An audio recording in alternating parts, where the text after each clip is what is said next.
The evening of April 30th until the evening of May 1st marks the time of Beltane/Beltane. This is a time for really honoring the light that's in the sky. It's another spring celebration, and it's very much associated with the Maypole. So today I'm sharing a real simple craft that you and some housemates or loved ones can do to add a little flair to any baking that you may be doing for this time. The supplies you are going to need for this are some ribbon, scissors, paper straw, some form of topper. I like to use one that has a toothpick end to it, and of course a baked good. It doesn't have to be cupcakes, it could be any kind of cake, or even maybe you put it in the middle of a pie. Feel free to be as creative as you want with this. Basically, we're making a real small mini maypole that we'll then put in the middle of our baked good. First off, you want to decide how long your pole is going to be that's going to go in the middle of your baked good.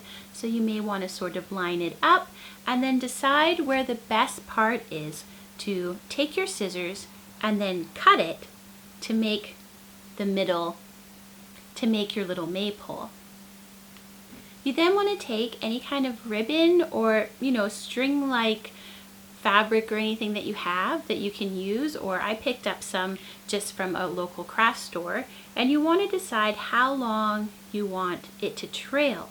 Once you know that, you again want to take your scissors and snip it where it's the length that you want.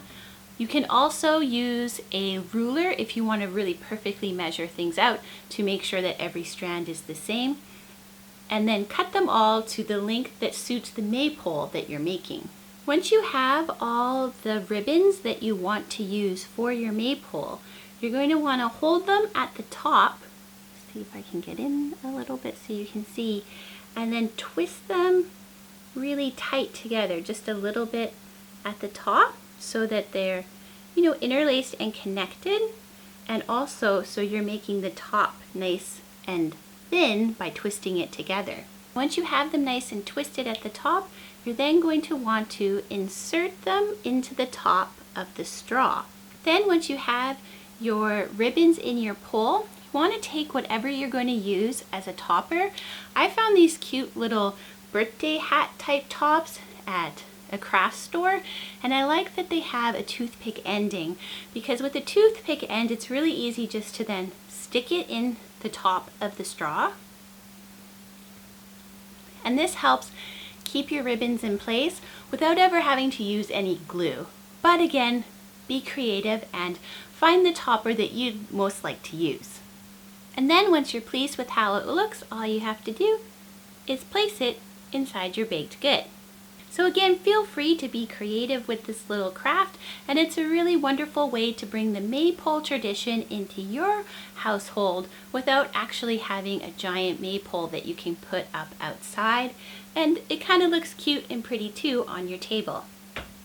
One more idea that you may want to consider is that perhaps you'd like to make your baked good on the evening of April 30th, and then during the day or in the evening of May 1st, you'll create your mini maypoles that you can stick in the middle of your baked good, thus sort of celebrating the length of Beltane.